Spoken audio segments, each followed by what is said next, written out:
โคไปฟังคนที่เป็นฝั่งตรงข้ามกับเราเพราะว่าพอไปฟังฝั่งตรงข้ามอย่างพวกแม่ทัพภาค2เนี่ยค่ะเป็นคนของฝั่งตรงข้ามหมดเลยซึ่งพอไปฟังนั้นเสร็จก็ไม่อยากให้ท่านรู้สึกไม่ชอบใจหรือโกรธเพราะจริงๆแล้วไม่ใช่ความตั้งใจของเราเลยค่ะ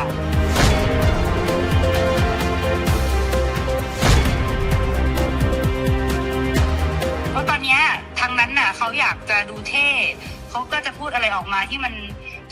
ไม่เป็นประโยชน์ต่อประเทศชาติค่ะแต่ว่าจริงๆที่เราต้องการเนี่ยคือต้องการความสงบสุขให้เกิดขึ้นเหมือนตอนก่อนที่จะปะทะกันตรงชายแดนนะคะให้ท่านฮุนเซน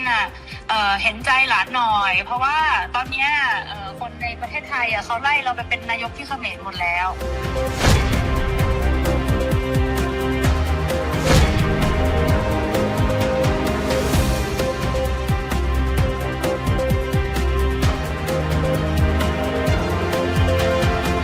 เรียกได้ว่ากลายเป็นประเด็นร้อนทางการเมืองขึ้นมาเลยทีเดียวจากกรณีที่สมเด็จฮุนเซนประธานวุฒิสภาและอดีตนายกรัฐมนตรีของกัมพูชาได้ออกมาโพสต์ข้อความผ่าน Facebook ยอมรับโทรศัพท์คุยกับนายกอิงและบันทึกเสียงไว้แล้วก็แชร์ให้กับผู้เกี่ยวข้องประมาณ80คนเผยคลิปเต็ม17นาทีแต่หลุดออกมาแค่9นาทีซึ่งช่วงหนึ่งครับบอกไม่อยากให้ทางพ่อไปฟังคนที่เป็นฝั่งตรงข้ามกับเราอย่างแม่ทัพภาคที่2เป็นคนของฝ่ายตรงข้ามหมดเลยไปฟังเสียงบางช่วงบางตอนจากคลิปนี้กันครับได้ยินแล้วนะพี่มวด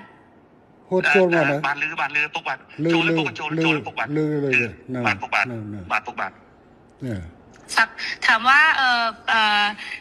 เป็นยังไงบ้างสุขภาพดีหรือเปล่าគាត់ក្មួយសុំសួរពុកមាថាមិនដែរសុខភាពល្អអត់សុខភាពមិនដែរអត់អីទេល្អទេសូមអរគុណថ្ងៃអីបុណ្យឪពុកផងสุขภาพแข็งแรงดีครับโอเคค่ะบอกว่าวันนี้ได้คุยกับพี่ฮวดเรื่องชายแดนบอกว่าก็เข้าใจตรงกันว่าทั้งท่านฮุนเซนทั้งอิงก็อยากให้2ประเทศสงบสุขค่ะមិញគាត់បានទៅជែកជាមួយខ្ញុំបាទនៅសន្តាគារហើយបានឯកភាពគ្នាដោយអ្វីដែលពុកបានប្រាប់ថាចង់បានសន្តិភាពស្ថិរភាពប្រទេសទាំងពីរពុកបាទบอกว่าไม่อยากให้อังโคไปฟังคนที่เป็นฝั่งตรงข้ามกับเราเพราะว่าพอไปฟังฝั่งตรงข้ามอย่างพวกแม่ทัพภาค2เนี่ยค่ะเป็นคนของฝั่งตรงข้ามหมดเลยซึ่งพอไปฟังนั้นเสร็จก็ไม่อยากให้ท่านรู้สึกไม่ชอบใจหรือโกรธเพราะจริงๆแล้วไม่ใช่ความตั้งใจของเราเลยค่ะគាត់ថាសូមអនុញ្ញាតពីពុកថាពុកកុំឲ្យស្ដាប់សម្ដីមេតបភូមិភាគ2ហ្នឹងក៏វាជាអ្នកដែលប្រឆាំងជាមួយនឹងរដ្ឋាភិបាលថៃដែរវាជាសត្រូវដែរដល់ពុកស្ដាប់វាហើយអញ្ចឹងទៅអាចធ្វើឲ្យអារម្មណ៍ពុកខឹងបាទเพราะตอนนี้ทางนั้นเขาอยากจะดูเท่เขาก็จะพูดอะไรออกมาที่มันไม่เป็นประโยชน์ต่อประเทศชาติค่ะแต่ว่าจริงๆที่เราต้องการเนี่ยคือต้องการความสงบสุขให้เกิดขึ้นเหมือนตอนก่อนที่จะปะทะกันตรงชายแดนนะคะមេតបភូមិភាគហ្នឹងវានិយាយចង់ឲ្យលយខ្លួនវាចង់នេះសាង rating មកវាហើយទៅធ្វើឲ្យប៉ះពាល់ដល់តំណែងប្រទេសទាំងពីរយ៉ាងធ្ងន់ធ្ងរពុកបាទដែលយើងប្រទេសទាំងពីរគឺចង់បានស្ថិរភាពនិងសន្តិភាពដូចអ្វីមុនព្រឹត្តិការណ៍កើតឡើងពុកបាទบอกว่าให้ท่านฮุนเซนเห็นใจหลานหน่อยเพราะว่าตอนนี้คนในประเทศไทยเขาไล่เราไปเป็นนายกที่เขมรหมดแล้วគាត់ថាគាត់សូមអនុញ្ញាតពុកថាអាណិតក្មួយផងឥឡូវនេះថៃប្រជាជនថៃពីច្រើនបានដេញហើយដេញក្មួយថាទៅនៅស្រុកខ្មែរទៅព្រោះជានាយករដ្ឋមន្ត្រីខ្មែរពុកបាទบอกว่าจริงๆแล้วถ้าท่านอยากได้อะไรก็ให้ท่านบอกมาได้เลยค่ะเดี๋ยวจะดูจัดการให้អញ្ចឹងបើពុកចង់បានអ្វីពុកអាច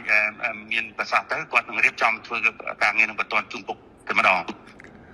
ឥឡូវបញ្ហាដែលខាងនេះចង់បានគឺធ្វើម៉េចឲ្យណែច្រកព្រំដែនទាំងអស់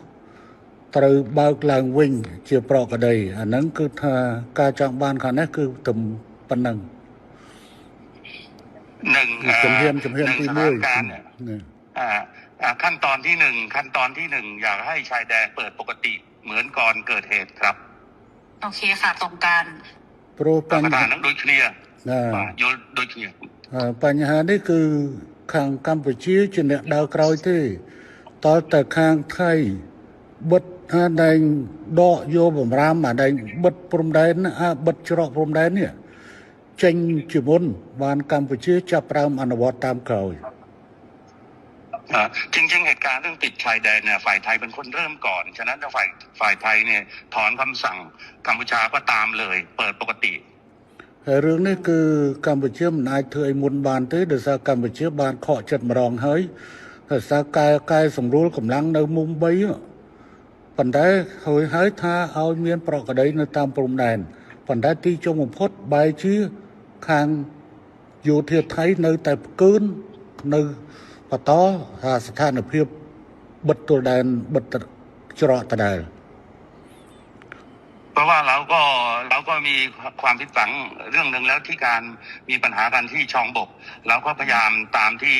ฝ่ายไทยต้องการแล้วก็การต้องการนี่เราก็บอกว่าโอเคดังนั้นเราก็ทำตามนะแต่ว่าขอให้สถานการณ์เข้าภาวะปกติแต่ว่าเราถอยแล้วเราถอนแล้วเราปรับกำลังแล้วแต่ฝั่งไทยยังเอาเรื่องด่านเนี่ยมากดดันอีกឥឡូវនេះគឺខាងកម្ពុជាគឺស្នើចេះឲ្យថៃបើកច្រកទាំងអស់ឲ្យបានមុនហើយបន្តទៅកម្ពុជាយូរបំផុត5ម៉ោងគឺកម្ពុជាអាចដកបទបញ្ជាទាំងឡាយដែលហាមឃាត់ការដឹកទំនិញផ្លែឈើបន្លែចូលកម្ពុជាគឺថានឹងដកបទបញ្ជានឹងចេញฉะนั้นท่านสมเด็จอยากให้ท่านนายกช่วยให้ฝั่งไทยเนี่ยถอนเรื่องการปิดด่านถ้าถอนปุ๊บฝ่ายกัมพูชาจะถอนเรื่องการห้ามสินค้าเกษตรนำเข้าอะไรทุกอย่างก็ถอนคือตอนนี้ค่ะคือตอนนี้พี่หวดคือรัฐบาลโดนโจมตีหนักมากนะคะเพราะว่าพอตอนที่ท่านสมเด็จออกมาพูดกับท่านฮุนมาเนตอะที่บอกว่าจะตัดน้ำตัดไฟอะไรเงี้ยค่ะคืออันนั้นต้องขอโทษด้วยเพราะจริงๆอะต่างประเทศอะเขาแค่รายงานขั้นตอนว่าถ้าเกิดเหตุการณ์ต่อไปประเทศไทยจะทำยังไงคือเหมือนอธิบายขั้นตอนให้ฟังไม่ได้บอกว่าจะทำแต่ตอนนี้เหมือนกับเรื่องตัดหนังตัดละครคือทำทุกอย่างหมดแล้วเนี่ยจริงๆน่าจะให้มันโอเคทั้งสองฝ่ายค่ะเหมือนเราต้องพูดพร้อมกันว่าเราตกลงร่วมกันแล้วรัฐบาลคุยร่วมกันแล้วว่าจะเปิดทุกอย่างให้กลับมาเป็นปกติได้เหมือนว่าจะเอาเป็นอิงกับคุณมาเน็ตก็ได้หรือยังไงก็ได้เนี่ยเหมือนกับว่าเราได้คุยร่วมกันแล้วก็ทั้งสองฝ่ายเนี่ยอยากให้กลับมาเป็นเหตุการณ์ปกติแบบนี้ค่ะมันก็จะโพสใช่ไหมนายกอิงอยากให้โพสใช่ไหมให้นายกโพสว่าผู้นำสอนคุยกันแล้วอยากให้ใช่จะโพสต์จะยังไงก็ได้แล้วให้ท่านคุณจะแนะนำก็ได้ค่ะแต่ว่าเหมือนกับว่ามันต้องเป็นการตกลงร่วมกันนะพี่พวดเพราะว่าตอนนี้อิงกำลังโดนหนักมากเลยค่ะครับก็ถ้าอะไรนั่งสถานการณ์ไทยนั่งติดไฟกลางประเทศให้ขนมจุดน้อยมุ้ยก็สมัครไปโตปีปกได้แต่เนี่ยน้องเปียกสงการบอตี้เนี่ยยืนถ้ากัดเพลิงจากอินเทอร์เน็ตเนาะนั่งคือทางอยู่ที่ยังมีนักตบไฮการ์ดเชียร์นอเบียนปัญหาจุดน้อยมุ้ยจุดน้อยปีจุดน้อยใบดังนั้นดังยัยถ้าเธอปากป้อนนั่นคือกอดสมตัวพ่อหรือน้องอาเมียนเนี่ยขนมกำเนิดแต่เธอเบียบนังเตะปัญหาเลยที่กอดทักกอดสมบอปกฐานกอดพ่อเลยนั่งน้องประเทศคือไฟกอดเหมือนเต้นกอดจังเอาปกหรือก็ปกนายนอมสำนักจะไปได้โดยจะกอดฐานแล้วเมนองตัวปีบ้านใหญ่เนี่ยให้จะจังเอาเธอสมรู้สพิบก้าเอาบ้านมุ่นแต่มีปฏิกิริยาเนาะเอาปรากฏได้หลังไว้หน่อยไปซอกปฏิจำปีปกบาทប៉ុន្តែខាងនេះចង់បានណាចង់ប៉ុន្តែខាងនោះអត់ព្រមធ្វើខាងនោះ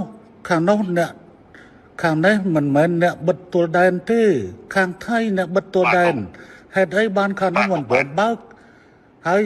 អត់ចាំបាច់សុំខ្ញុំទេអានឹងកាលណាតើខាងនោះស្រួលគឺខាងនាយករដ្ឋមន្ត្រីហ៊ុនម៉ាណែតគឺនឹងស្រួលតាមក្រោយ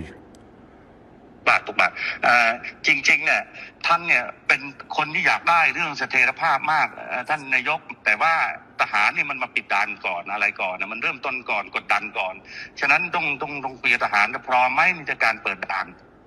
พร้อมค่ะทั้งนี้ตามหมดทั้งนี้ตามทั้งนี้ตามหมดฮะทั้งนี้ตามหมดเลยท่านคือเราเปิดให้อยู่แล้วพี่พวดแต่มันต้องเป็นการบอกว่าเราตกลงร่วมกันว่าเราเปิดไงพี่เพราะถ้าไม่อย่างนั้นนะพออิงอ๋อยอมหมดเนี่ยอิงก็คือจะโดนเพราะว่าเพราะตอนนี้มันเลยมาถึงเรื่องก่อนด่าแล้วว่าถ้าก็สมปุกมวยจ้ะภาษาแต่ภาษาการในแต่ไทยเปิดไอ้เจ้าอดเบียนทางการจริงเนี้ยในทางสังคมไทยนั่ง វាកាន់តែវាយទៅខាងស្អីក៏ប្រង